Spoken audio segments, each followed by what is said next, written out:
नमस्कार। Economics Awadh classes YouTube channel पे आपका स्वागत है। डेली एमसीक्यू क्लास के अंतर्गत आज की क्लास में हम लोग अर्थशास्त्र से संबंधित लगभग 25 बहुविकल्पी प्रश्नों को सॉल्व करेंगे। यह प्रश्न TGT, PGT, net, JRF, KBS, NBS, GIC-LT एवं बिहार टीजीटी, पीजीटी मेंस परीक्षा के साथ साथ आरपीएससी फर्स्ट ग्रेड एवं सेकेंड ग्रेड एग्जाम की परीक्षा के लिए महत्वपूर्ण है। तो आज की क्लास स्टार्ट करते हैं और कुछ नया सीखने का प्रयास करते हैं। 1 नंबर क्वेश्चन, घटिया वस्तुओं के लिए आय की मांग लोच होती है। कैसी होती है? अनंत होती है, ऋणात्मक होती है, शून्य होती है, धनात्मक होती है। तो घटिया वस्तुओं के लिए आय मांग की लोच ऋणात्मक होती है। बी ऑप्शन में सही है, बी सही है। 1 का क्या है? आय लोच। आय मांग की लोच का अभिप्राय वस्तुओं और सेवाओं की उन मात्राओं से लगाया जाता है जो किसी समयावधि में अन्य बातों के समान रहने पर उपभोक्ता अपनी विभिन्न आय स्तरों पर क्रय करने के लिए तत्पर होता है। यह वस्तु की मांग उपभोक्ता की आय वाई का फलन है, मतलब डी एक्स बराबर फंक्शन ऑफ वाई हो जाएगा। डी एक्स फलन है, मांग किसका? आय का फलन है। श्रेष्ठ वस्तुओं के संदर्भ में और हीन वस्तुओं के संदर्भ में आय मांग लोच को देखा जाता है। तो श्रेष्ठ वस्तुओं के संदर्भ में आय मांग लोच जो होती है वह धनात्मक होती है और हीन वस्तुओं के संदर्भ में आय मांग लोच ऋणात्मक होती है। अब श्रेष्ठ वस्तुएं क्या हैं? वे वस्तुएं, श्रेष्ठ वस्तु के लिए आय मांग वक्र का ढाल धनात्मक होता है, अर्थात आय में वृद्धि के साथ साथ मांग में वृद्धि होती है। ये धनात्मक ढाल का आय मांग वक्र है। उपभोक्ता की आय ये हो जाएगी और मांग हो जाएगी। जैसे जैसे क्या होता है, आय में वृद्धि होती है, वैसे वैसे वस्तु की मांग में वृद्धि होती है। तो श्रेष्ठ वस्तुओं के लिए आय मांग वक्र का ढाल धनात्मक होता है। इसी प्रकार से हीन वस्तु के लिए, हीन वस्तु के संदर्भ में मांग वक्र का ढाल ऋणात्मक होता है। जैसे जैसे उपभोक्ता की आय बढ़ती जाती है वैसे वैसे वस्तु की मांग घटती जाती है। तो यह हीन वस्तु के लिए आय मांग वक्र ऋणात्मक होता है। इसमें क्या बताया गया? जैसे जैसे उपभोक्ता की आय बढ़ती जाती है वैसे वैसे वस्तु की मांग घटती जाती है। ये आय बढ़ने पर वस्तु की मांग क्या होती है? कम होती जाती है। तो ये दोनों क्वेश्चन इंपॉर्टेंट हैं। श्रेष्ठ वस्तु के लिए आय मांग वक्र ऋणात्मक होता है, धनात्मक होता है। श्रेष्ठ वस्तु के लिए आय मांग वक्र धनात्मक होता है और हीन वस्तु के लिए आय मांग वक्र, हीन या घटिया वस्तु के लिए आय मांग वक्र ऋणात्मक होता है। और यहाँ हीन वस्तु के लिए आय मांग वक्र पूछा गया है तो ऋणात्मक, बी ऑप्शन सही है। अगला 2 नंबर क्वेश्चन, एक सीधी रेखा वाले मांग वक्र के मध्य भाग की लोच बराबर है किसके? 1 के बराबर, 2 के बराबर, आधे के बराबर या 0.2 के बराबर। तो एक सीधी मांग रेखा वाले वक्र के लिए वक्र के मध्य भाग की लोच जो होती है वह 1 के बराबर होती है। इसको मांग वक्र पे ही समझा जा सकता है। यह मांग वक्र है, इसके मध्य भाग पे यहाँ पे पूछा गया है तो ई बराबर क्या हो जाएगा? 1 हो जाएगा। यहाँ सिंपल है। और यहाँ एक्स बिंदु हो जाएगा ये 0 और ये वाई पर ई बराबर क्या हो जाएगा? अनंत हो जाएगा। पूर्णतः लोचदार मांग हो जाएगी और इस बिंदु पर इकाई से ज़्यादा हो जाएगा, लोचदार मांग हो जाएगी, जिसमें विलासिता की वस्तुएं शामिल हैं, जैसे हवाई यात्रा को रख सकते हैं। और मध्य बिंदु पर मांग वक्र के मध्य बिंदु पर मांग की लोच ई बराबर 1 हो जाएगी, जहां इकाई लोचदार मांग को रखा गया है, जिसमें आरामदायक वस्तुओं को रखा जाता है और यह आयताकार अतिपरवलय होता है। इस बिंदु पर ई इकाई से कम है, जो बेलोचदार होता है, जिसमें आवश्यकता की वस्तुओं को रखा जाता है, जैसे खाद्यान्न वगैरह को इसी में रखा जाता है। और सबसे अंत में ई बराबर 0 होता है, पूर्णतः बेलोचदार मांग वक्र होता है, जहाँ कोई वस्तु नहीं रखी जाती है। तो इस प्रकार से मांग वक्र के मध्य बिंदु पर मांग की लोच कैसी होती है?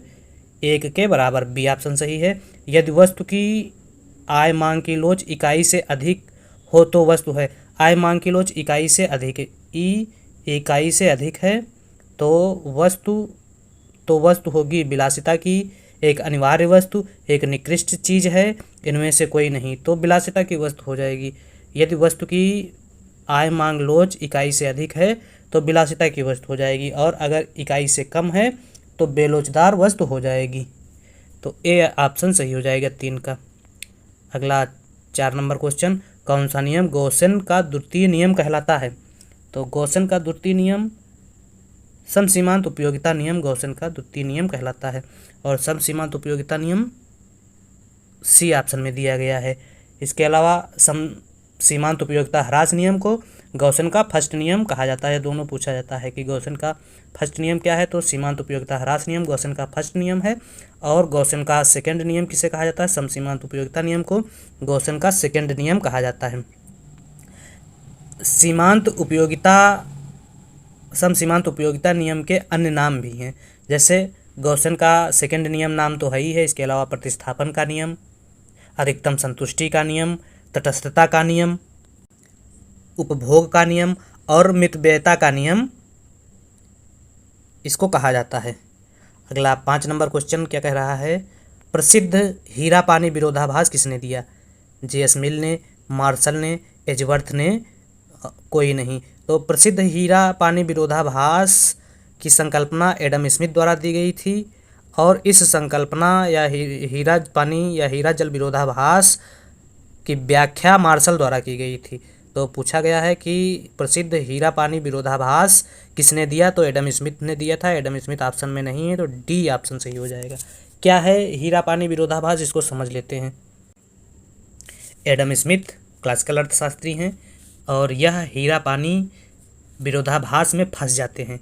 हीरा और जल के विरोधाभास का संतोषजनक उत्तर नहीं दे पाते हैं, तथा अल्फ्रेड मार्शल हीरा जल विरोधाभास को ह्रासमान सीमांत उपयोगिता के आधार पर स्पष्ट करते हैं। मार्शल के अनुसार, मार्शल ने बताया कि पृथ्वी पर जल की मात्रा अधिक होती है, इसलिए उसकी सीमांत उपयोगिता कम होती है, इसलिए उसको कीमत कम दिया जाता है जल को, अर्थात किसी वस्तु को कीमत कुल उपयोगिता के आधार पर ना देकर सीमांत उपयोगिता के आधार पर दी जाती है।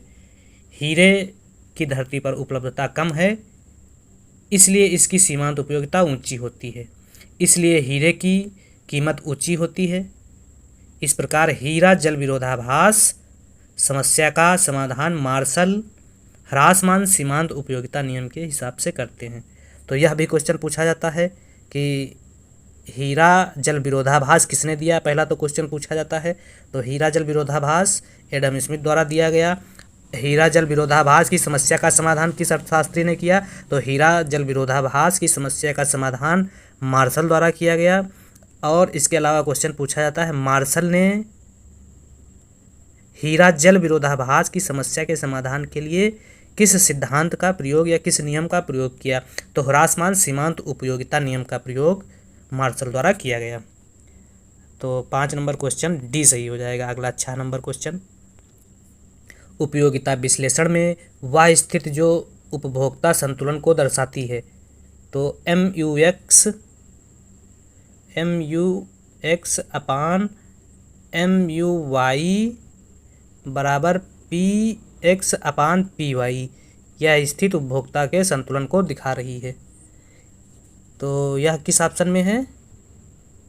बी ऑप्शन में है, बी सही है 6 का। इसके अलावा उपयोगिता विश्लेषण में उपभोक्ता संतुलन को दर्शाने के और भी कई सूत्र हैं, उनको भी जान लेते हैं। इसके अलावा उपभोक्ता संतुलन को MUX अपान PX बराबर MUY अपान PY बराबर MUM के द्वारा दिखाया जाता है। अगला क्वेश्चन है 7 नंबर, सूची फर्स्ट को सूची सेकंड से मिलाना है। सूची फर्स्ट में वस्तु दिया गया है और सूची सेकंड में वस्तुओं के नाम दिए गए हैं। किस प्रकार की वस्तु है? तो चाय एवं कॉफ़ी चाय एवं काफ़ी किस प्रकार की वस्तु है? वैकल्पिक वस्तु या कह सकते हैं स्थानापन्न वस्तु है चाय एवं काफ़ी। तो वैकल्पिक वस्तु किसमें है? दो, एक ए का मिलान हो जाएगा दो से, ए सेकंड से मिलेगा। इसके अलावा कार एवं पेट्रोल, कार एवं पेट्रोल बी कैसी वस्तु हैं? कार एवं पेट्रोल जो है पूरक वस्तुएं हैं, फोर से मिल जाएगा।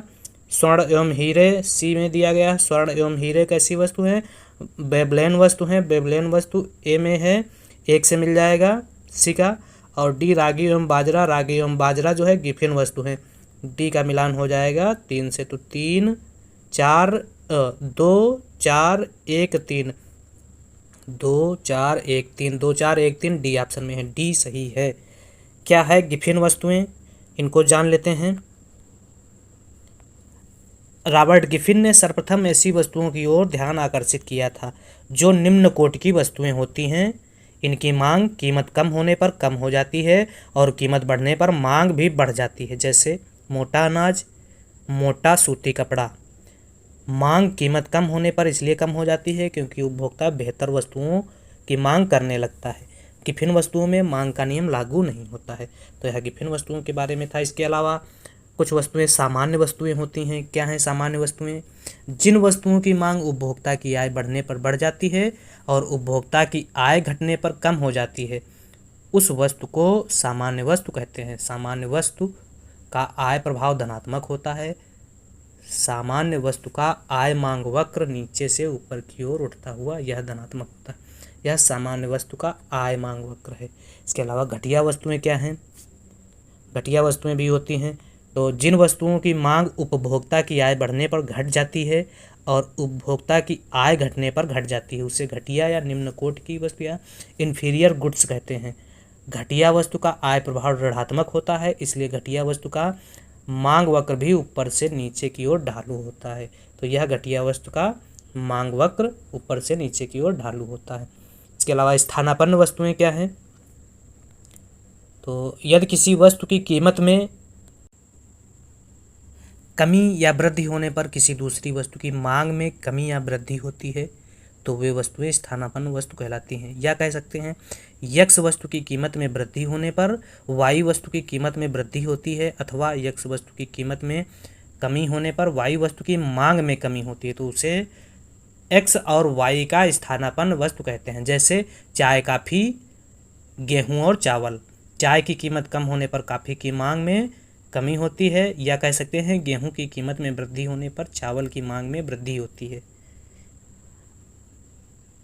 पूरक वस्तुएं भी होती हैं। पूरक वस्तुएं किसे कहते हैं? यदि किसी एक वस्तु की कीमत में कमी या वृद्धि होने पर किसी दूसरी संबंधित वस्तु की मांग में वृद्धि या कमी होती है तो उसे पूरक वस्तु कहते हैं। जैसे पेन और स्याही, मोटर कार, पेट्रोल, चीनी, चाय, रोटी और मक्खन, ये सब क्या हैं? पूरक वस्तुएं हैं। तो चाय और काफ़ी क्या हो जाएगी? चाय और काफ़ी पूरक वस्तुएं हो जाएंगी। अगला 8 नंबर क्वेश्चन, एक अधिकारी अपने उत्पाद को उस कीमत पर बेचना चाहेगा जहां मांग की लोच शून्य हो, इकाई से कम हो, इकाई से अधिक हो, अनंत हो। तो इकाई से अधिक जहां पर मांग की लोच होती है वहां एक अधिकारी अपने वस्तु के मूल्य को या उत्पाद को बेचना चाहेगा। सी सही है। अगला 8 नंबर क्वेश्चन, निम्न चित्र प्रदर्शित करता है। तो निम्न चित्र में ई से E1 की तरफ आने पर क्या मांग में विस्तार हो रहा है? पहले वस्तु की कीमत OP0 थी, तब मांग कितनी हो रही थी? OX0 हो रही थी। कीमत घट के हो गई OP1 हो गई, तो मांग बढ़ के OX1 हो गई। तो मांग में क्या हो रहा है? विस्तार हो रहा है, और मांग में विस्तार सी ऑप्शन में दिया गया है। 9 का सी सही है। अगला 10 नंबर क्वेश्चन, 5 रुपये प्रति इकाई मूल्य पर उस वस्तु की 20 इकाई मांगी जाती हैं। यदि वस्तु का मूल्य घटकर 4 रुपये हो जाए तो मांग बढ़कर 25 हो जाती है, तो मांग की लोच कितनी होगी? तो P1 कितना है? P1 है 5 रुपये, तो Q1 कितनी मांग हो रही है? 20 इकाई। अगर P1 घट के कितना हो गया, P2 घट के हो गया 4 रुपये, तब Q2 कितना हो गया बढ़ के 25 इकाई। अब डेल्टा P निकाल लेंगे इसी से तो 1 हो जाएगा, और इसी से निकाल लेंगे डेल्टा Q तो हो जाएगा -5। अब इसको -dQ अपान dP इंटू P/Q में रख के सॉल्व कर लेंगे। dQ कितना आया है, dQ आया है -5, तो माइनस ये है, माइनस ये प्लस हो जाएगा, तो +5 बटे dP कितना है 1 गुणे P प्रारंभिक कीमत जो है 5 रुपये है, और बटे Q प्रारंभिक Q 20 रुपये हो जाएगा। तो 5 बटे 1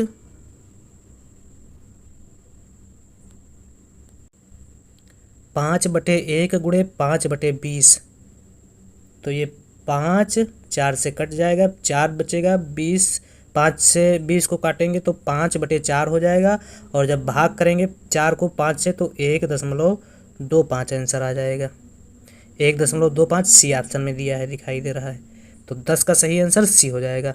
अगला 11 नंबर, परिवर्तनशील अनुपातों का नियम है, अल्पकाल से संबंधित है, दीर्घकाल से संबंधित है, अति दीर्घकाल से संबंधित है, इनमें से सभी से संबंधित है। तो दीर्घकाल से संबंधित पैमाने के प्रतिफल के नियम का संबंध दीर्घकाल से है, पूरा पैमाना ही बदला जा सकता है क्योंकि दीर्घकाल में समय बहुत होता है। परिवर्तनशील अनुपातों का नियम जो है वह अल्पकाल से संबंधित होता है। इसमें परिवर्तनशील अनुपातों के नियम में कुछ उत्पादन के साधन परिवर्तित किए जाते हैं तथा कुछ स्थिर रहते हैं, तो ये सही हो जाएगा 11 का। अगला 12 नंबर क्वेश्चन, काफ डगलस उत्पादन फलन के लिए प्रतिस्थापन की लोच होती है 2, 1, 0 अनंत।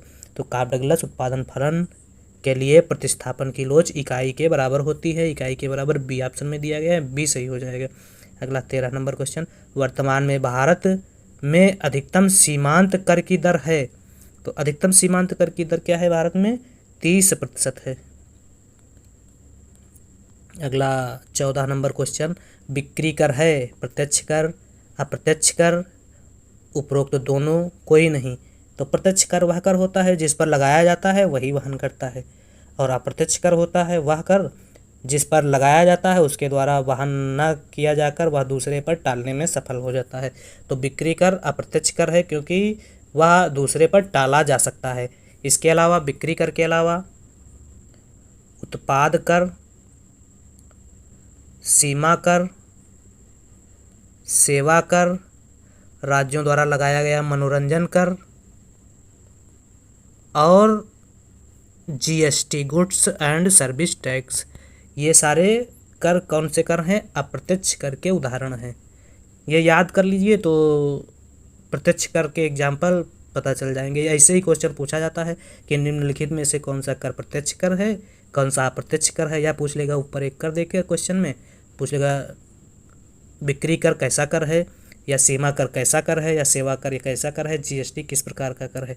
तो बिक्री कर, उत्पाद कर, सीमा कर, सेवा कर, मनोरंजन टैक्स राज्य सरकार लगाती है, और जीएसटी, ये सारे अप्रत्यक्ष कर के उदाहरण हैं।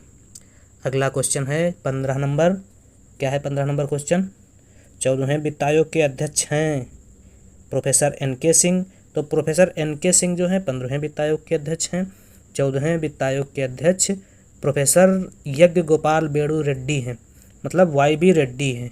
14वें वित्त आयोग के अध्यक्ष डी ऑप्शन में दिया गया है। 14वें वित्त आयोग का समय कब से कब तक है, तो 14वें वित्त आयोग का समय 2015 से 20 के बीच में है। अध्यक्ष वाई.बी. रेड्डी बता ही चुके हैं। वित्त आयोग का गठन राष्ट्रपति द्वारा किया जाता है, भारत के राष्ट्रपति द्वारा वित्त आयोग का गठन किया जाता है, और 5 वर्ष के लिए वित्त आयोग का गठन होता है। भारतीय संविधान के अनुच्छेद 280 के तहत भारत में वित्त आयोग का गठन किया जाता है। वर्तमान में 15वां वित्त आयोग चल रहा है, और 15वां वित्त आयोग 2020 से 25 तक के बीच में चलेगा। और 15वें वित्त आयोग के अध्यक्ष एन.के. सिंह हैं, नंद कुमार सिंह हैं।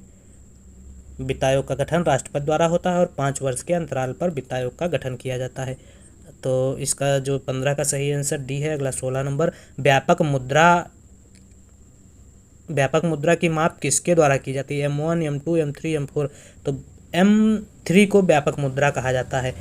M3 को व्यापक मुद्रा कहा जाता है।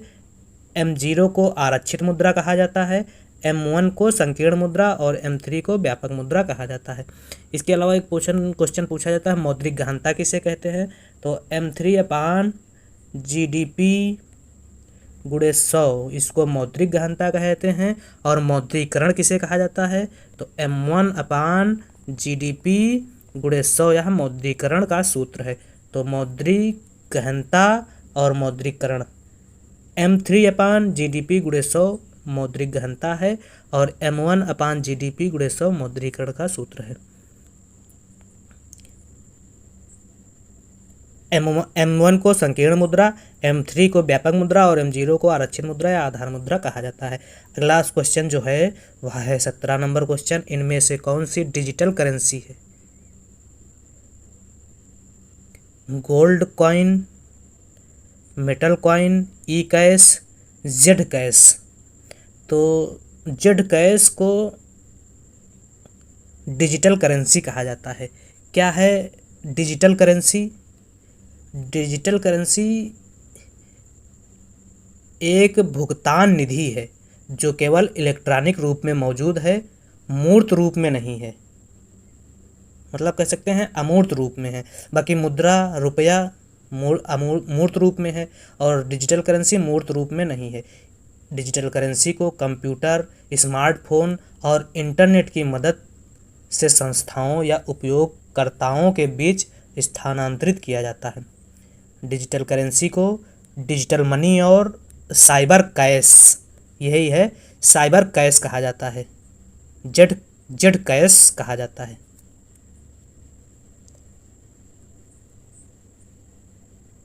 डिजिटल करेंसी के 3 रूप देखने को मिलते हैं, क्रिप्टो करेंसी, बिटकॉइन और विकेंद्रीकृत डिजिटल मुद्रा प्रणाली। डिजिटल करेंसी के 3 रूप कौन कौन से हैं? क्रिप्टो करेंसी, बिटकॉइन और विकेंद्रीकृत डिजिटल मुद्रा प्रणाली।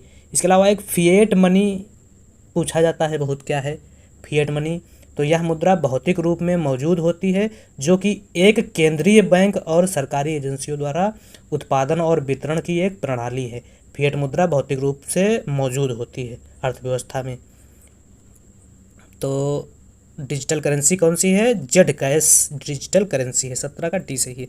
18 नंबर क्वेश्चन, स्वायत्त विनियोग वक्र का आकार हमेशा होता है। तो स्वायत्त विनियोग वक्र का आकार जो है वह हमेशा क्षैतिज होता है, ये एक्स अक्ष के समांतर होता है स्वायत्त विनियोग वक्र। तो 18 का सही आंसर ए हो जाएगा। अगला 19 नंबर क्वेश्चन, PLFS का गठन किसकी संस्तुतियों के आधार पर किया गया? अमिताभ कांत, अमिताभ कुंडू, अमिताभ बच्चन, अमिताभ ठाकुर।